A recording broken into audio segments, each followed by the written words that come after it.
할렐루야.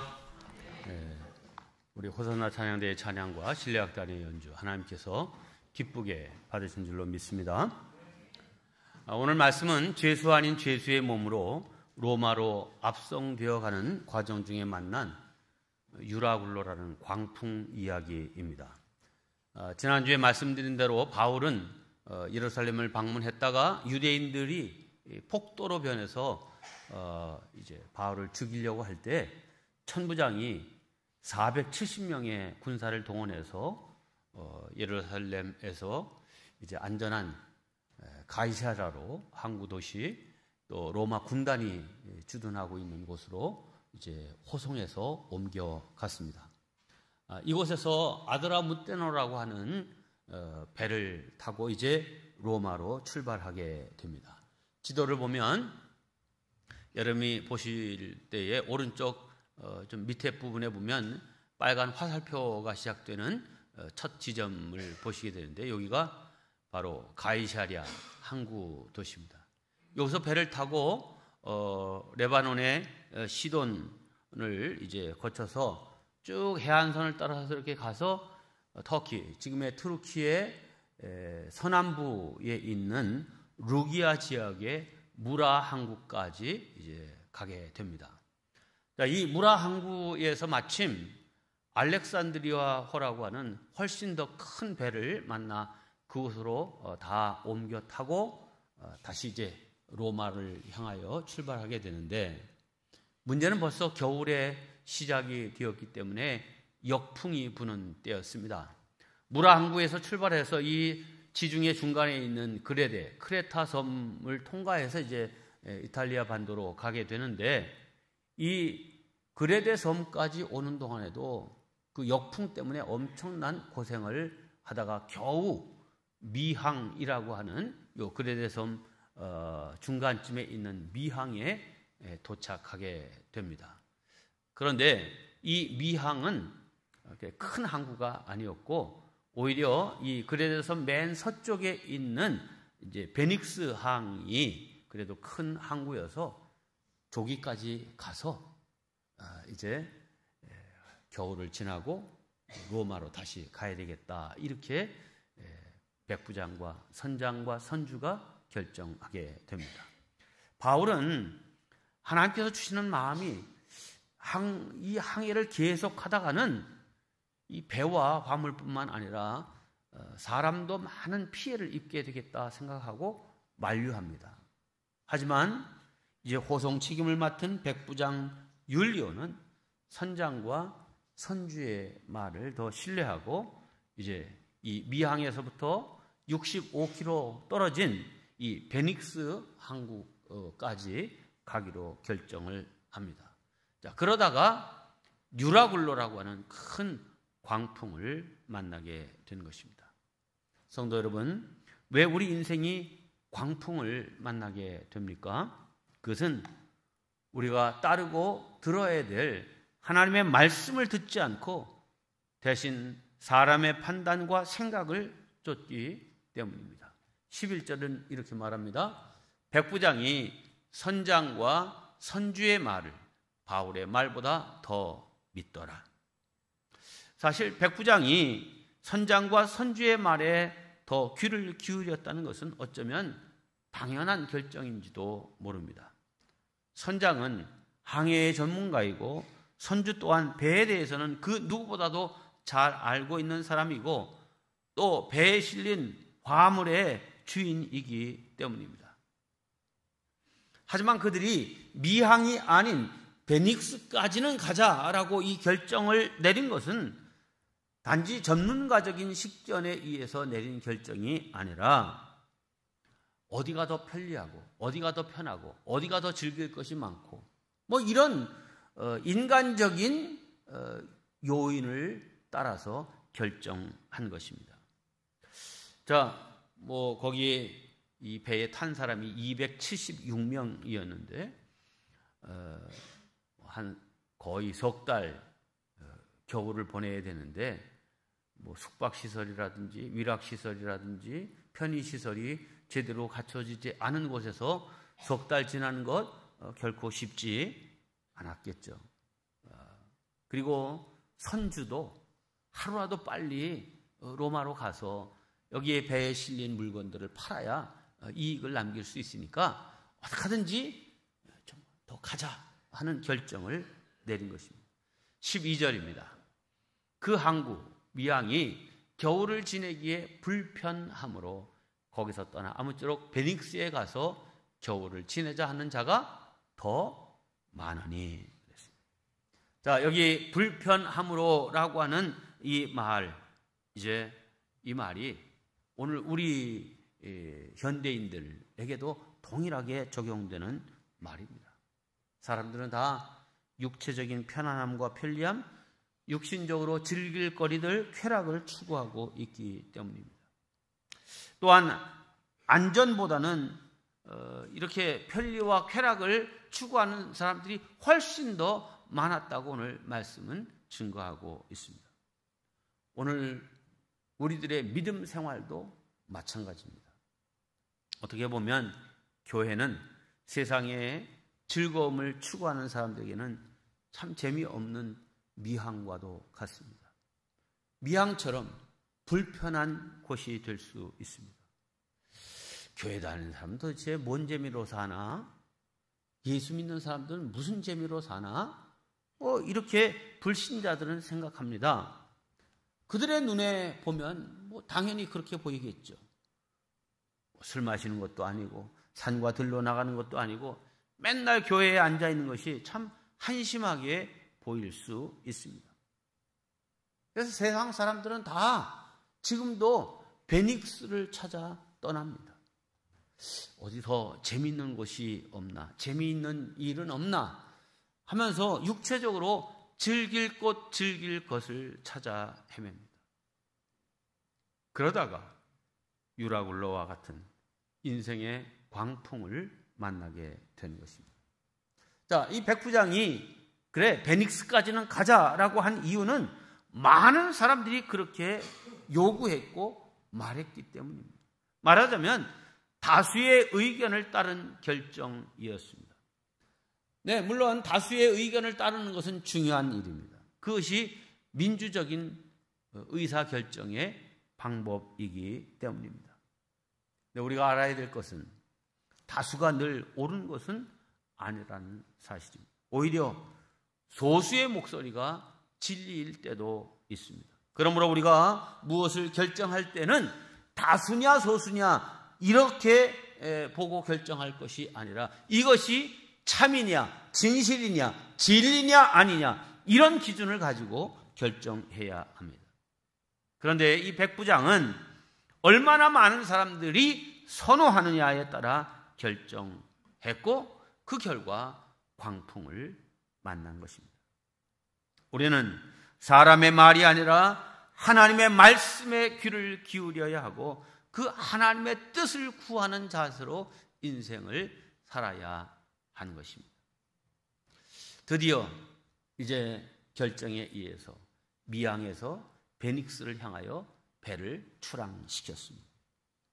처음에는 백부장을 비롯한 선장, 선주 또 선원들의 결정이 잘한 결정처럼 보였습니다. 13절입니다. 남풍이 순하게 불매 그들이 뜻을 이룬 줄 알고 닷을 감아 그레데 해변을 끼고 항해하더니 네, 남풍이 순하게 불고 이야 이제 떠나길 잘했다. 아마 신이 났을 겁니다. 봐라 날씨가 이렇게 좋은데 이 바울 말 듣고 그냥 미항에 있었더라면 어쩔 뻔했어 하면서 바울을 비웃었을지 모릅니다. 그들은 베닉스 항구에 도착해서 겨울을 보내면서 그곳에서 즐길 생각에 들떴을 것입니다. 이것이 불신자들의 전형적인 삶의 모습입니다. 지금 땅에서 즐기고 잘 산 것 때문에 죽음과 그 이후에 있는 하나님의 심판을 모르고 있는 것입니다. 그런데 이어지는 14절을 보면 갑작스럽게 상황은 돌변합니다. 14절입니다. 얼마 안 돼요. 섬 가운데로부터 유라굴로라는 광풍이 크게 일어나니 그랬어요. 섬 가운데로부터 이 그레데 섬은 아까 지도에서 보신 것처럼 동서로 길게 뻗은 이 길이가 한 260km 정도 되는 작지 않은 섬입니다. 근데 이 섬의 중간은 높은 산맥, 우리 태백산맥과 같은 산맥이 있습니다. 높이가 한 2,700m 정도 되는 산이고요. 이제 이 강원도 쪽 말하면 이 바람 불어 넘어가서 팬 현상으로 인해서 아주 굉장히 급한 바람이 봄에 불고 막 해서 산불 나면 끄지도 못하고 하는 이런 것처럼 북쪽에서 불어오는 이 유라굴로라고 하는 말은 유라라는 유로스 동풍이라는 말이고 굴로라고 하는 말은 아퀼로의 라는 말인데 이게 북풍이라는 뜻입니다. 그러니까 북동풍이 이 그레데 섬 산맥을 통과해서 급하게 이제 돌풍으로 이 바다 해변 쪽으로 몰아쳐 내려오는 겁니다. 그러니까 이 도수를 가지고 운항하는 배가 해변 가까이에 붙어서 이렇게 이 베닉스까지 가려고 했던 건데 이런 돌풍으로 그냥 밀려서 지중해 쪽 저 깊은 바다 쪽으로 밀려가는 것입니다. 사람의 기술과 노력과 애씀으로 막아낼 수가 없는 것이죠. 여러분, 여기 14절에 얼마 안 돼요 라고 하는 이 말을 주목해 보십시오. 참 놀랍지 않습니까? 이 말은 하나님을 떠난 인간에게 닥칠 경고의 말씀입니다. 전혀 예상치 못했던 무서운 광풍이 불어친 것입니다. 바라기는 우리 모두 물질과 편안함과 쾌락을 쫓는 사람이 아니시기를 주님의 이름으로 축원합니다. 자, 이런 잘못된 결정의 결과가 무엇입니까? 유라굴로 광풍 앞에서 그들은 자신들의 모든 짐을 버려야만 했습니다. 18절입니다. 우리가 풍랑으로 심히 애쓰다가 이튿날 사공들이 짐을 바다에 풀어버리고 아끼는 물건들, 소중한 것들 다 버릴 수밖에 없었습니다. 얼마나 소중하게 포장하고 조심스럽게 배에 실었겠습니까? 하지만 취급주의라고 딱지가 붙은 그 모든 귀중품들, 값비싼 것들 다 버렸습니다. 며칠 전까지만 해도 아주 귀한 물건들이었고 소중했던 수화물이었지만 목숨이 위태로운 현실 앞에서는 아무 소용없는 그런 물건들이 되고 오히려 배를 가라앉힐 수도 있는 물건이 되어 자기 손으로 다 던질 수밖에 없었습니다. 그런데 많은 짐들을 버렸음에도 불구하고 상황은 나아지지 않았습니다. 다음 날은 커다란 돛과 무거운 돛대 같은 배의 기구들을 버려야 했습니다. 배의 기구들은 배를 운항하기 위해서 꼭 필요한 도구들인데 그러니 생명처럼 소중한 기구들이었지만 자기들의 손으로 버려야만 하는 위급한 상황에 이른 것입니다. 19절입니다. 사흘째 되는 날에 배의 기구를 그들의 손으로 내버립니다. 그럼에도 불구하고 여전히 구원의 여망은 없었고 여러 날 동안 아무것도 먹지 못했습니다. 20절로 21절입니다. 여러 날 동안 해도 별도 보이지 아니하고 큰 풍랑이 그대로 있음에 구원의 여망마저 없어졌더라. 여러 사람이 오래 먹지 못하였습니다. 여러분, 몰아치는 광풍 앞에서 인간의 이성은 여지없이 무너지고 말았습니다. 노련한 경험도 소용없었습니다. 지금 다수의 의견이 무슨 의미가 있습니까? 광풍이 불어오자 인간의 모든 계획은 아무것도 아닌 게 되고 말았습니다. 그저 풍랑에 그 바람에 밀려 이리저리 밀려 다니게 되고 말았습니다. 15절입니다. 배가 밀려 바람을 맞춰 갈 수 없어 가는 대로 두고 쫓겨 가다가 사람들은 대개 자기 인생은 자기가 책임진다고 말합니다. 어떤 가수는 내 인생은 나의 것이라고 소리쳐 불렀습니다. 정말 그렇습니까? 내가 내 인생을 결정한다고 생각하십니까? 그렇다면 그것은 속고 있는 것입니다. 내 인생은 내가 가고 싶은 대로 가지는 것이 결코 아닙니다. 인생의 광풍이 몰려오면 마치 지금 유라굴로 광풍 만난 배처럼 그냥 바람에 물결에 이리저리 쓸려갈 수밖에 없는 것이 연약한 인생입니다. 인생의 풍랑 앞에 인간의 의지, 인간의 지식은 아무 소용 없습니다. 물론 전문가의 말, 합리적인 말, 노련한 경험들이 우리 인생에 많은 도움을 주는 것이 사실입니다. 기독교 신앙도 분명히 이성을 존중합니다. 왜냐하면 하나님께서 우리 인간이 올바른 판단을 내릴 수 있도록 이성을 주셨기 때문입니다. 네, 우리 감리교회가 진리 표준의 판단 근거로 4가지를 사용하는데 제일 처음이 성경입니다. 성경이 뭐라고 말씀하셨나? 이게 첫 번째고요. 두 번째는 교회의 전통은 그동안 이 일에 대해서 어떤 결정을 해왔는가? 그 다음에 세 번째가 이성입니다. 우리의 이성으로 볼 때 합리적인가 하는 것을 판단해. 마지막이 경험입니다. 우리의 경험은 이 일에 대해서 뭐라고 얘기하는가? 이 4가지 우선순위는 성경, 그 다음에 교회의 전통, 세 번째는 이성, 네 번째가 경험입니다. 자, 이성과 경험, 중요한 우리 인생을 판단하고 결정하는 판단 근거와 중요한 표준이 되는 것 맞습니다. 노하우라는 것이 어느 하루아침에 생겨진 게 아니죠. 많은 경험과 연륜을 통하여서 노하우가 생긴 거죠. 그러나 우리가 분명히 알아야 될 것은 인간의 이런 이성과 인간의 경험, 그것이 다 정답이 아니라는 사실입니다. 분명 한계가 있습니다. 우리가 끝까지 붙들고 신뢰해야 할 것은 하나님의 말씀입니다. 하나님이 우리 인간을 창조하셨기 때문에 나보다 나를 더 잘 아는 분이 하나님이심을 믿으시기 바랍니다. 하나님이 진짜 전문가이십니다. 성경은 인간의 이성과 경험을 신뢰한 결과가, 쾌락을 쫓은 결과가 어떻게 되었는지를 지금 이 유라굴로 광풍 만난 배를 통하여서 경고하고 있습니다.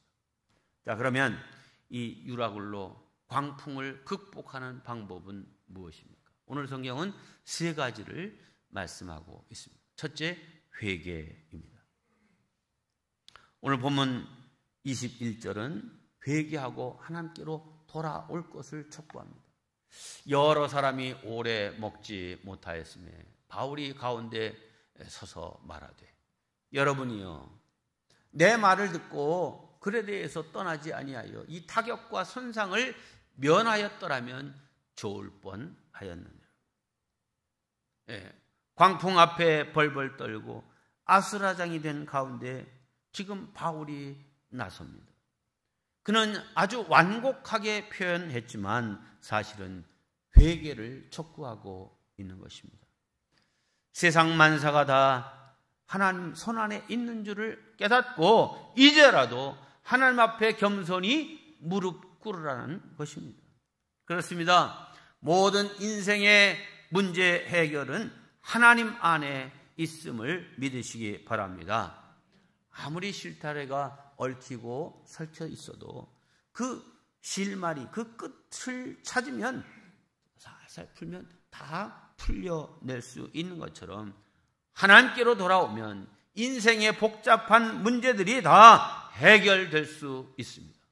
호세아 6장 1절입니다. 오라, 우리가 여호와께로 돌아가자.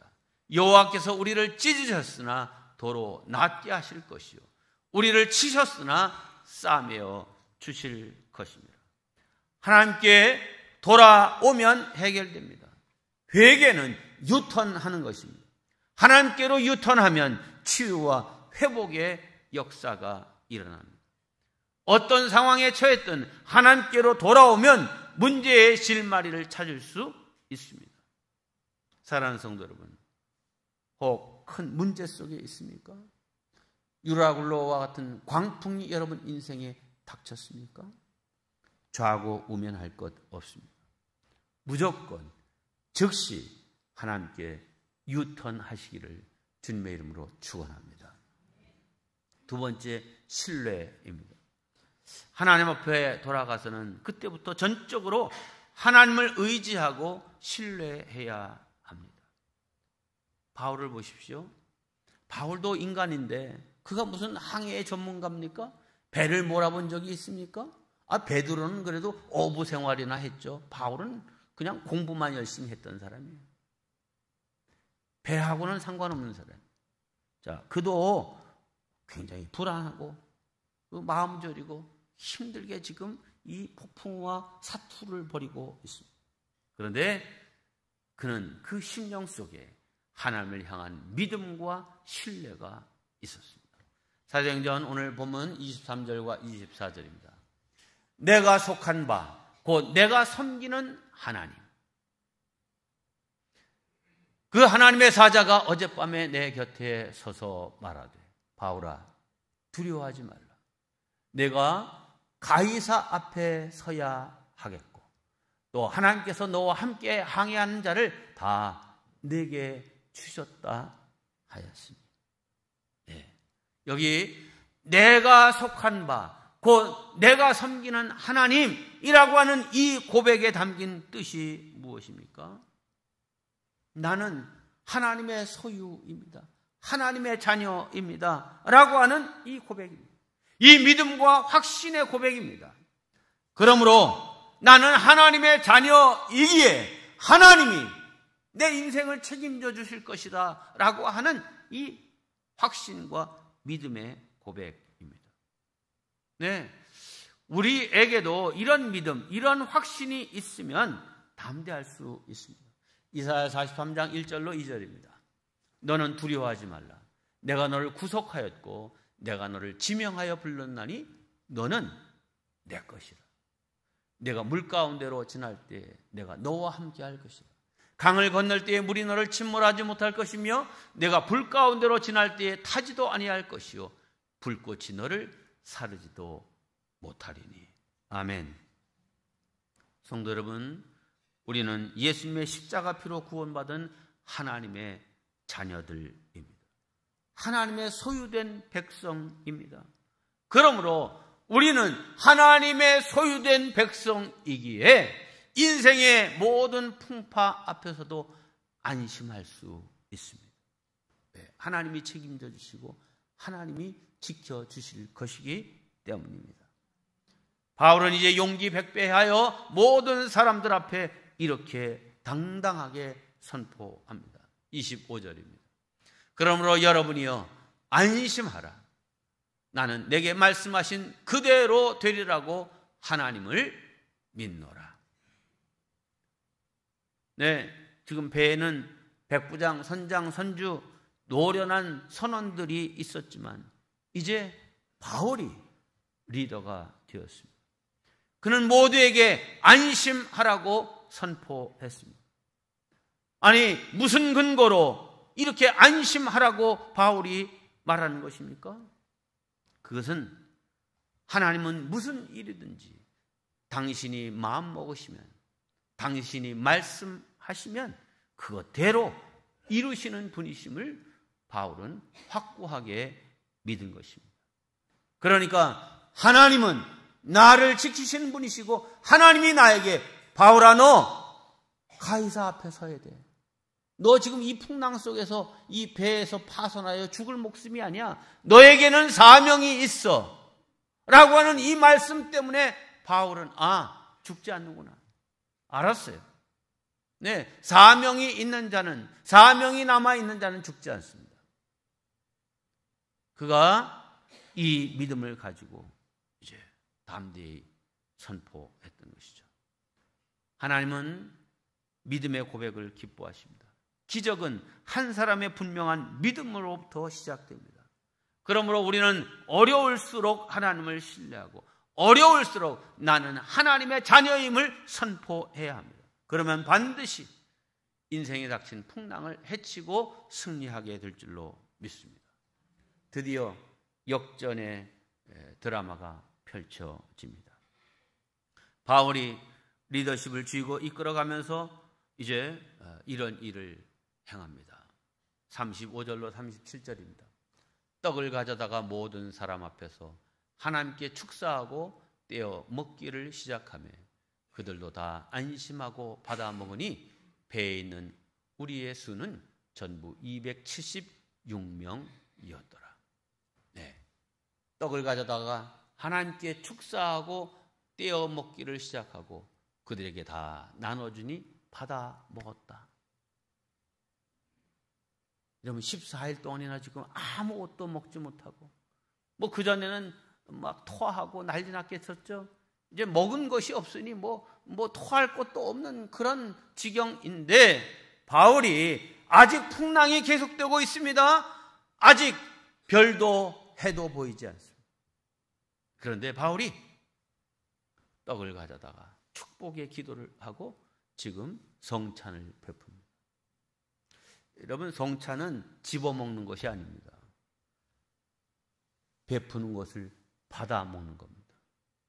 그래서 성찬을 이렇게 줄 때 여러분이 손바닥을 벌리면 거기에 목회자가 혹은 장로님이 이제 이 떡을 주면 받아 먹는 겁니다. 내 목 내가 챙겨서 집어먹는 게 아닙니다. 하나님이 주시는 은혜를 받아 먹는 겁니다. 근데 지금 거기 시칠리 섬 그 밑에 있는 이제 멜리데라고 하는 섬에 상륙하게 됩니다. 276명 한 사람도 상함 없이 다 그곳에 도착하게 됐고 구원받게 되었습니다. 할렐루야. 여러분 276명이 다 살아난 이유가 무엇입니까?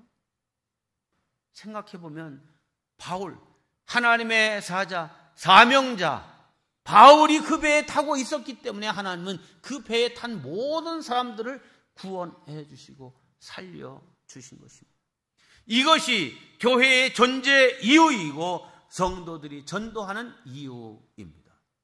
풍랑 만난 이 민족이 한국 교회 때문에 살 수 있음을 믿으시기 바랍니다. 예수 믿는 저와 여러분 때문에 풍랑 만난 사람들이 구원받을 수 있음을 믿으시기 바랍니다. 하나님은 언제나 하나님의 사람을 통하여 사람들을 절망에서 건지시고 세계의 역사를 이끌어 가십니다. 하나님은 아브라함 한 사람을 부르시고 너로 인하여 땅의 모든 족속이 복을 받으리라 말씀하셨습니다. 아브라함 그 한 사람은 전 세계를 향한 축복의 통로였습니다. 노예로 팔려간 하나님의 사람 요셉 그 한 사람 때문에 보디발 장군의 집이 복을 받았고 애굽이 복을 받았고 근동의 모든 백성들이 살 수 있었고 또 이스라엘 민족을 이룰 수 있었습니다. 그러므로 믿음의 사람이 어느 한 가정에 또 한 교회에 한 국가에 있다는 것은 너무나도 중요한 일입니다. 하나님께서 저와 여러분들을 바울처럼 이 시대에 여러분의 가정에 여러분의 삶의 터전에 우리 교회에 우리 대한민국에 정말 생명을 살리고 구원의 도구로 사용하는 위대한 믿음의 사람들 되시기를 주님의 이름으로 축복합니다. 그래서 세상에 소망을 주는 사람, 나 때문에 주위의 사람들이 살아날 수 있는 그런 축복의 통로들이 다 되시기를 주님의 이름으로 축원합니다.